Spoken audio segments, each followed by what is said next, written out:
Ladies and gentlemen, boys and girls, welcome into the 143. We're coming at you live with episode 223. Nick, how we doing? We're doing good. It is the much anticipated NFL draft episode. We do it every year, so we're not about to change that. But we just bring you just some overall opinions. Obviously, we are a little biased as Cowboys fans, but we're just going to give thoughts and opinions on what we think is going to happen and what we would like to see happen. Yep, and what we would like to see happen is for the Cowboys to not draft any offensive players whatsoever in this draft. We said we're not going to solve the defense through the draft, but you got to start there at least and draft all defensive guys and hope at least 4 of them are decent and can fill some spots. So start us off, stat of the week brought to you by our sponsor, Angels Logistics. Brandon Aubrey, the best kicker in football, is now the highest paid kicker in football as the Cowboys ink him to a 4-year, $7 million a year extension. That's $28 million over the 4 years. And the best kicker in football is now officially a Cowboy for a little bit. And he came down on his asking price, I think, which is how they were able to get this deal done. And props to the Cowboys for getting this done and not dragging it out till the season started. And we're excited to have Brandon Aubrey in the building for a while. I mean, well-deserved. People are going to say that they overpaid for a kicker, but I mean, when your kicker stinks, it is very noticeable and it can hurt you pretty bad. Yep. So, being able to have an elite top-tier level kicker, I think is not necessarily like a game changer, like in the same way that like a running back or something is, but it's very noticeable when you have a kicker who is missing 30-yard field goals and then, which for him is just little chip shot gimmies, and then, you could let him go out there for like a 65-yarder, and people would be like, all right, that's normal. So, even a game-winning drive, I mean, that's when it's crucial, and that you just have to get to the 50 for him to have a shot. Like you were saying with a 65-yarder, 70-yarder, I mean, he's shown that he can make them. So, that's a great signing this offseason, and now it's time to focus on the draft. So we'll see what happens there. Anyways, your player of the week with Fernando Mendoza, Heisman winner, college football champion. He is projected to go 1-1 overall to the Las Vegas Raiders. Threw for 3,535 yards and 41 touchdowns. Was elite for, obviously crucial part of the Indiana success the last year. Yep. But he is expected to be the number 1 pick going to the Las Vegas Raiders. Good luck to you. It's going to stink going out to be in Las Vegas, but that's probably where he's going to end up. I guess at that point we can go ahead and just go into the draft. Well, there's pick 1-1 right there. Kind of not really a no-brainer, but I believe most everybody has Fernando Mendoza going to the Raiders. There's no quarterbacks in this draft really that stick out except for Fernando Mendoza just because of the year he just had. I don't know if he's going to be a good pro quarterback or not. Time will tell about that. I feel like I haven't seen it, but the pro level part, but you never know. I think the Raiders, like we talked about last week, are trending in the right direction. Finally, they've made some good moves this offseason, getting set up for him. So, and an offensive head coach always helps. And so we'll see there. Yeah, that one's a no-brainer. Really, the draft starts at pick 2 this year. And you got the Jets picking it 2, as we're all used to seeing the Jets near the top of the draft. Mel Kiper in his latest mock draft has them taking David Bailey from Texas Tech, outside linebacker, also edge rusher. The debate there is Arvell Reese from Ohio State or David Bailey out of Texas Tech at the number 2 spot. They're going to be taking one of those 2 guys. I think it's all leaning toward David Bailey at this point, as most of the reports have shown. I personally would take the guy out of Ohio State just because of the competition that he faced on a regular basis, as opposed to the guy from Tech. Yeah, it's a little bit different. Big 12, obviously, it gets ragged on for the non-defensive aspect that you get whatsoever from it. So, I mean, and the tough thing, it's just tough to put all these expectations on these kids because they could be so elite and then they get taken extremely high overall and go to a terribly managed, coached, whatever team and just get their talent wasted. And so I think that could very well be a possibility for David Bailey going to the Jets, for maybe an Argo, like for the Cardinals, the Jets, and the Raiders. That's just a stinky situation to find yourself in, just because those are franchises. Maybe not so much I don't know so much the Cardinals, but more so the Raiders and the Jets. Those are teams that don't necessarily make very good decisions and just have always been bad. Kind of will always be bad. It doesn't really matter, who you're drafting, who you're trading for. They're just notoriously horrible franchises. But a lot of people are high on Jeremiah Love. He's I've seen him I guess on Mel Kiper, they've got him going 4th overall to the Tennessee Titans. I like that. I think the Titans should definitely do that if he drops that far. Because I've also seen some people saying he should go to the Cardinals. But like you said, the Cardinals and the Jets, it really doesn't matter. There's so many glaring things they need.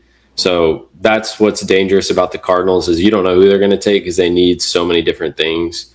But I think if he drops to the if he drops to the Titans, they should definitely pull the trigger. They need a running back, and they're in a great spot with their quarterback who's shown some promise. New head coach, new offensive coordinator. They've made some good offseason moves. The Titans, I think, are also trending in the right direction after being so bad for so long. I think Jeremiah Love's a great running back, obviously, and taking him that high, you would assume he'd be pretty good. So I think I like that for the Titans. I don't know if you do or not. Yeah, and going back to the Arvell Reese David Bailey thing, it's like you could flip flop either one of those, but both of the teams need so much to where drafting one linebacker, is not. He might be a playmaker, but is he going to be like a game changer for them? I don't necessarily think so. You would assume Arvell Reese and David Bailey, those two guys don't make it past the top 4. So regardless of where they go, you would assume that the Jets take one of them and the other guy doesn't drop past the Titans. I think for the Titans, get some young blood in there. The defense wasn't. Maybe I'm remembering it wrong, but I don't remember the defense being horrible last year for Tennessee. I feel like they had a pretty middle of the pack or so. And it'll be better now too with Saleh. And then obviously Cam Ward, he's a young guy. He's shown promise. He's shown promise. Obviously, overall as a season, he was okay. Got to get him a line. That's his first year in the league. Now he's up to the speed of the NFL. Maybe hopefully knows the game a little bit better. Jeremiah Love, playmaker at Notre Dame. Very, very good athlete. Big dude, fast dude. So hopefully, he can get in there, turn that franchise around. And decent decisions over there at Tennessee. They might not be contenders this year, but they're at least trending, in the right direction. The Giants are picking at 5, as well as making a shocking trade. Dexter Lawrence going to Cincinnati this year from the Giants, and they get the 10th pick in the draft. So the Giants have given Harbaugh in his first year as coach 2 top 10 draft picks. This year at 5, Kiper's got him taking Caleb Downs. I think that's very likely, as well as I think it's likely they could take Sonny Styles in that spot, the Ohio State linebacker. Caleb Downs is the Ohio State safety. Either way, Mel Kiper's got the Cowboys trading up to 6. to take Cleveland's pick. And I think that if they did that, they'd be picking whoever the Giants don't pick out of those two guys. And I think they should. And because I like both of those guys. I hope we get Sonny Styles, which is what he's got right here. I think we need that linebacker. We need a, Sean Lee type of guy. That's what we mean. We didn't have that last year. They threw Kenneth Murray in there, but he was good grief, horrendous. Worst linebacker I've ever seen. So I would rather take a linebacker just because you can have more leadership, be able to represent the defense a little bit better. The Giants I think they might be sneaky good this year just because they showed a little bit of promise last year, but, injuries kind of tore their season apart. Cam Scadaboo looked like he could be the real deal, and then, he got injured. Malik Neighbors gets injured early on, and then, Jackson Dart kind of started. They went a couple weeks with Russell Wilson, but then they let Jackson Dart get in there, and I think Jackson Dart did have had a little bit of issues, but maybe a full season with all those guys and snagging 2 top 10 draft picks. They could be sneaky. I don't want to say contenders. But I think they could be a competitive team, and they used to be a free win on the schedule for most teams, but I think now they're going to be competitive every Sunday. Yeah, I agree. I think they'll be a little bit better or a lot better this year. I think they'll be better either way than they were last year. If the at 6, you definitely take a defensive guy. You take one of those two. I think that's a no-brainer. I think I would love Caleb Downs as well, but I just think the glaring need right now. Well, there's glaring needs everywhere, but we need like a captain of like the defense, and I think Sonny Styles could be that guy. And so if we do trade up to 6, I hope we get Sonny Styles, but I could see the Giants taking Sonny Styles also so we don't have him. Division rivals do that, and then we would hopefully take Caleb Downs. I'm not saying we have to trade up to get a pick, because my thing is I want to walk out of Thursday night with 2 people out of round 1. I want 2 guys on defense, because right now we need quantity over just like quality. Unfortunately, like in the first round, you're getting good talent. We need more guys. We need defense. We need the first rounders. That's who we need to walk away with, is 2 first-round draft picks. Is what I think. Got a Washington at 7, projected to possibly pick Carnell Tate. That's what a lot of mock drafts have. Big, strong wide receiver out of Ohio State. Ohio State is wide receiver U, so picking an Ohio State wide receiver seems like, I don't know what you would call it, but it just seems like an easy choice. If it's you're almost guaranteed an elite top level a number 1 if you can get somebody. I think Carnell Tate's a great pick. Maybe Reuben Bain Jr. as well. But I think just what it's looking like, everyone's saying Carnell Tate. They've got Reuben Bain Jr. going next to the Saints. Saints also need a ton. They need a lot of guys, so they just got to take whoever best available. On watching the playoffs last year, obviously a lot of people kind of slept on Miami. I'll sit there and say that was me. But he proved himself to be a playmaker, just an absolute beast, force to be reckoned with. If I remember correctly, was he the one that they were making fun of for having short arms? Is that short arms? Yep. So we'll see if that size. He definitely seems like he's got the athleticism and is competitive enough, but there's been a couple off the field issues that have arisen recently as well for him, causing his draft stock to go down a little bit. But he's a huge talent, and he proved himself on the biggest stage that he can compete with the best. And so Yeah, Ruben Bain to the Saints. Again, the Saints, if the Commanders take Ruben Bain instead, I'm sure the Saints would probably end up taking Tate. I don't think Tate falls below 8. The Chiefs in this mock draft are taking Jordan Tyson out of Arizona State. He's a great receiver, put up big numbers there. I've also seen the Chiefs potentially taking Ruben Bain if he's available. So that's another kind of situation where it's just going to see who's there. But the Chiefs always need receivers because they can't seem to get like an outside guy with size. This would be that guy.